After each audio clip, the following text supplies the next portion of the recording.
راستے میں انہوں نے دیکھا کہ سہیب بن سنان رومی، انہیں روم کے تھے، رومی تھے، وہ بھی مکے کے نہیں تھے، وہ بھی چھپ چھپ کے جو ہے محمد صلی اللہ علیہ وسلم کی طرف جا رہے ہیں۔ اب عمار رضی اللہ تعالیٰ نے ان کو پوچھا کہ تمہارا کیا ارادہ ہے سہیب بن سنان؟ تو انہوں نے کہا کہ میرا ارادہ یہ ہے کہ میں محمد صلی اللہ علیہ وسلم کے پاس جا رہا ہوں اور اسلام قبول کرنا ہے۔ تو دونوں خوشی خوشی سے مل کے محمد صلی اللہ علیہ وسلم کے پاس جاتے ہیں اور دارالارقم میں پورا دن رہتے ہیں، اور محمد صلی اللہ علیہ وسلم ان کو ساری اسلام کی چیزیں جب تک وہ نازل جو آیتیں ہوتی ہیں وہ ان کو جو ہے سناتے ہیں۔ یہ بڑی خوشی سے جو ہے اس کو قبول کر لیتے ہیں اور وہاں پر جا کے مسلمان ہو جاتے ہیں اور صحابی بن جاتے ہیں۔ اب پھر وہاں سے جو ہے وہ اپنے گھر آتے ہیں عمار رضی اللہ تعالیٰ عنہ، اور یاسر جو ان کے ابا تھے ان کو کہتے ہیں کہ اے ابا،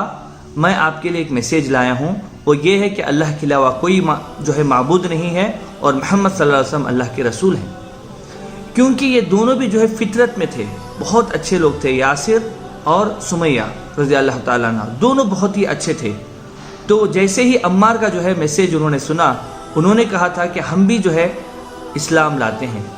تو عبداللہ ایک بھائی ہوتے ہیں، وہ کہتے ہیں کہ میں بھی اسلام قبول کرتا ہوں،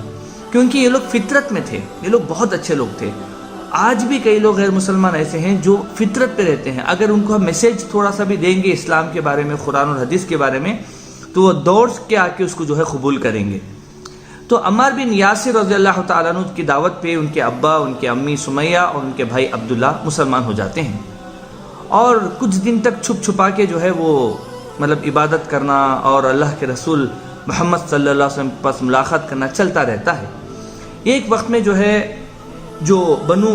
مخزوم کے جو ہے ایک فرد دیکھ لیتے ہیں کہ یہ جو ہے دارالارقم کی طرف جا رہے ہیں، تو یاسر کو اور ان کی فیملی والے کو جو ہے بالکل باندھ کے ان سے پوچھتے ہیں کہ کیا تم جو ہے مسلمان ہو گئے ہو؟ تو وہ کہتے ہیں کہ ہاں، ہم اللہ اور اس کے رسول پر ایمان لائے۔ اتنا کہنا تھا کہ ان پہ جو ہے ظلم اتنا زیادہ کرنے لگے لوگ کہ جو ہے حدیثوں کے اندر آتا ہے کہ اتنا زیادہ کہ ان کو گرم گرم پانی جو ہے زمین میں ڈال کے اس پہ جو ہے لٹایا جاتا تھا۔ اس کے علاوہ جو ہے زنجیروں میں باندھ کے ان کو کھینچا جاتا تھا، اور جو ہے پینے کا پانی سے ان کو جو ہے بالکل محروم جو ہے رکھا کرتا تھا۔ بٹ جیسے جیسے جو ہے ان پہ ظلم کرنا شروع کیے، ویسے ویسے جو ہے ان کے اندر ایمان اور پختہ جو ہے ہوتا جا رہا تھا۔ یہ پوری فیملی جو ہے بہت ہی زیادہ جو ہے اللہ کی عبادت کرنے لگے، اور بہت ہی زیادہ جو ہے ان کو ستایا گیا اسلام کے واسطے۔ اب ایک مرتبہ جو ہے محمد صلی اللہ علیہ وسلم جو ہے ایک بطحا بول کے، وہاں پر ایک وادی بطحا بول کے ایک پہاڑ ہے،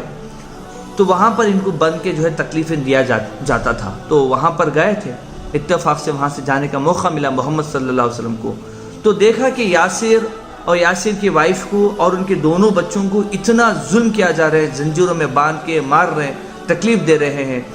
تب جو ہے اللہ سبحانہ و تعالیٰ سے انہوں نے دعا کی اور کہا،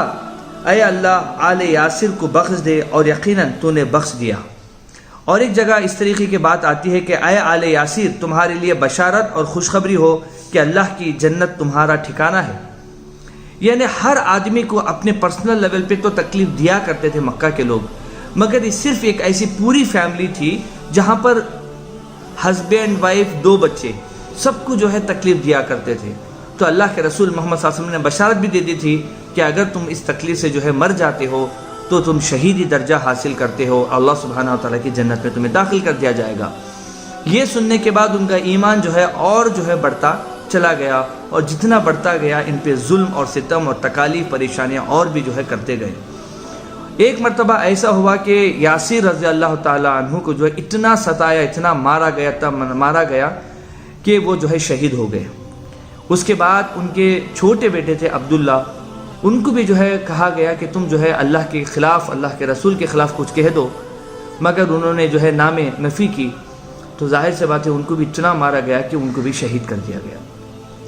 اس کے بعد نمبر آیا ان کی وائف کا، یعنی یاسر کی وائف سمیہ رضی اللہ تعالی عنہا۔ ان کو جو ہے ایک مرتبہ بڑے غصے سے ابو جہل آ کے کہتا ہے کہ تم جو ہے اللہ اور اس کے رسول کی جو ہے خلاف ورزی کرو، اور تم جو ہے ہمارے بتروں کی پوجا کرو، ورنہ میں جو ہے تمہیں قتل کر دوں گا۔ سمیہ رضی اللہ تعالیٰ عنہ جو ہے کہتے ہیں کہ میں جو ہے اللہ کے راستے میں قتل ہونے کے لیے تیار ہوں، مگر جو ہے میں اس دین سے پلٹنے کے لیے تیار نہیں ہوں۔ تو اس وجہ سے اتنا غصہ آتا ہے ابو جہل کو کہ وہ جو ہے چھوٹا سا خچر یا جو ہے جس کو چھوٹی تلوار کہتے ہیں وہ لے کے آ کے ان کی شرمگاہ میں جو ہے اس کو گھسا دیتا ہے، اور بڑی تکلیف چیخ کے ساتھ جو ہے سمیہ رضی اللہ تعالیٰ عنہ تڑپتے ہوئے وہیں وہ شہید ہو جاتی ہیں۔ اور یہ ایک پہلی شہید ہے کہ جو ہے یاسر رضی اللہ تعالیٰ عنہ اسلام کے لیے، اسلام کے واسطے جو ہے شہید ہو گئے، اور سمیہ رضی اللہ تعالیٰ عنہ عورتوں میں ایسی پہلی شہید ہیں جو اللہ کے راستے میں جو ہے ہو گئے۔ عبداللہ ان کے بیٹے کو بھی شہید کر دیتے ہیں، اور باقی بچے عمار۔ اب عمار کے سامنے ان کے عامے، ان کے ابا اور ان کے بھائی کو شہید کر دیتے ہیں، تو یہ خود ڈر بھی جاتے ہیں، اور ان پہ جو ہے اور بھی ان کو سپورٹ مل جاتا ہے کہ کوئی سہارا نہیں تھا عمار کا، تو جو عمار بن یاسر کا، تو ان کو پکڑ کے بہت تکلیف دیتے ہیں مکہ کے مشرکین۔ اس کے بعد ایک مرتبہ ایسا ہوتا ہے کہ اتنا ظلم، شدت بڑھ جاتی ہے کہ پانی میں ڈبو کے جو ہے ان کو اٹھاتے ہیں بار بار، اور کہتے ہیں کہ تم اللہ کے خلاف کچھ بولو، محمد کے خلاف کچھ بولو، اور ہمارے بتوں کی تعریف کرو۔ وہ جو ہے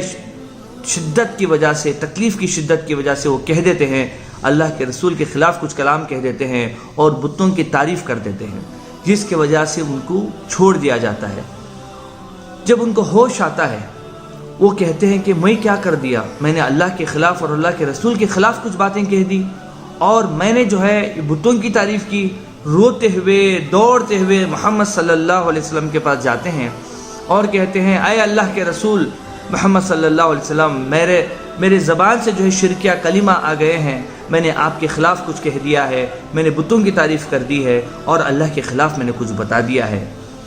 تب جو ہے اللہ کے رسول محمد صلی اللہ علیہ وسلم پوچھتے ہیں کہ تمہاری دل کی حالت کیسی تھی اس وقت میں؟ وہ کہتے ہیں، یا اللہ کے رسول میرا دل تو بڑا مطمئن تھا۔ تب قرآن کی آیت نازل ہوتی ہے، اللہ سبحانہ و تعالیٰ فرماتا ہے سورہ نحل چیپٹر نمبر 16 آیت نمبر 106، جس نے اللہ پر ایمان لانے کے بعد کفر کیا، اس پر اللہ کا غضب اور عذاب عظیم ہے، لیکن جسے مجبور کر دیا جائے اور اس کا دل ایمان پر مطمئن ہو، اس پر کوئی گرفت نہیں۔ اللہ سبحانہ و تعالیٰ ڈائریکٹلی ان کا نام لیا بغیر یہاں پر فرماتا ہے کہ جو بھی جو ہے اللہ کے خلاف کام کرے گا، ایمان لانے کے بعد پھر سے جو ہے کفر کرے گا، تو اللہ سبحانہ و تعالیٰ ایسے لوگوں کو بڑا عذاب دیں گے۔ مگر جن پہ ظلم کیا گیا ہے، تو ایسے لوگ جو ہے اگر زبان سے خدا نخواستہ کچھ کہہ دیتے ہیں تو اللہ سبحانہ و تعالیٰ گرفت نہیں کرے گا، بلکہ ان لوگوں کو معاف کر دے گا۔ اور ان پہ جو ہے ظلم ہونے کے بعد جب محمد صلی اللہ علیہ وسلم جو ہے کہتے ہیں کہ تم یہاں سے مدینہ چلے جاؤ، تو یہ ہجرت کر کے مدینہ چلے جاتے ہیں، اور پھر جو ہے محمد صلی اللہ علیہ وسلم اور سب لوگ مل کے جو پہلی مسجد جو بناتے ہیں، مسجد قباء، تو وہاں پر جو ہے سارے صحابہ مل کے جو ہے مسجد کی تعمیر کرتے ہیں۔ تو یہ عمر بن یاسر رضی اللہ تعالیٰ عنہ جو ہے یہ کچھ عربک کے کچھ اشعار پڑھتے ہوئے مسجد کی تعمیر کرتے ہیں کہ وہ شخص جو اٹھتے بیٹھتے ہر حال میں مسجد کی تعمیر میں مصروف رہتا ہے، اور وہ آدمی جو مسجد بنانے میں کوئی حصہ نہیں لیتا، ان دونوں کا درجہ کبھی برابر نہیں ہو سکتا۔ یہ جو ہے شعر کہتے ہوئے وہ عمر بن یاسر رضی اللہ تعالیٰ عنہ جو ہے یہ مسجد بناتے ہیں،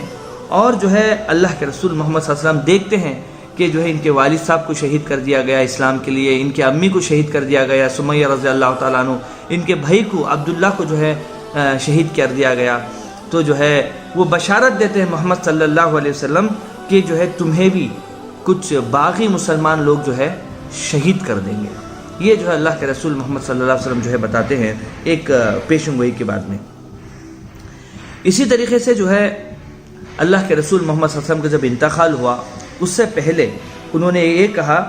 کہ میں نہیں جانتا کہ تمہارے درمیان میں کب تک رہوں گا، تم لوگ بعد میں دو شخص یعنی ابو بکر اور عمر کے اقتدار کرنا اور عمار کے موقف کو مضبوطی سے پکڑنا، جب عبداللہ بن مسعود تمہارے روبرو کوئی بات کریں تو اس کی تصدیق کرنا۔ یہ جو ہے اللہ کے رسول محمد صلی اللہ علیہ وسلم نصیحت کر کے جو ہے دنیا سے چلے جاتے ہیں۔ عمار بن یاسر ایک ایسے صحابی ہیں جو اللہ کے رسول محمد صلی اللہ علیہ وسلم کے ساتھ ساتھ اور ان کے انتقال ہونے کے بعد بھی جہاد کرتے رہے، یہاں تک کہ جنگ امامہ ایک ایسا جنگ ہوتا ہے جہاں پر لوگ بکھر جاتے ہیں، تب ایک پہاڑ کے اوپر کھڑے ہو کے عمار بن یاسر کہتے ہیں کہ کیا تم جنت کی خوشبو سے بھاگ رہے ہو؟ کیا تم جنت کے خواہش سے بھاگ رہے ہو؟ میں دیکھو، میں عمار بن یاسر ہوں۔ یہ سن کے لوگ لپٹ پڑتے ہیں اور پھر کافروں پہ جو ہے فتح ہوتی ہے۔ اس کے علاوہ حضرت عمر رضی اللہ تعالیٰ عنہ کے دور میں حضرت عمار بن یاسر رضی اللہ تعالیٰ عنہ کو گورنر بناتے ہیں، جیسا کہ ایک لیٹر لکھتے ہیں کوفہ کے گورنر کو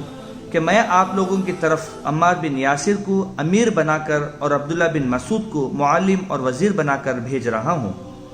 اور میں نے ابن مسعود کو ناظم بیت المال بھی مقرر کیا ہے۔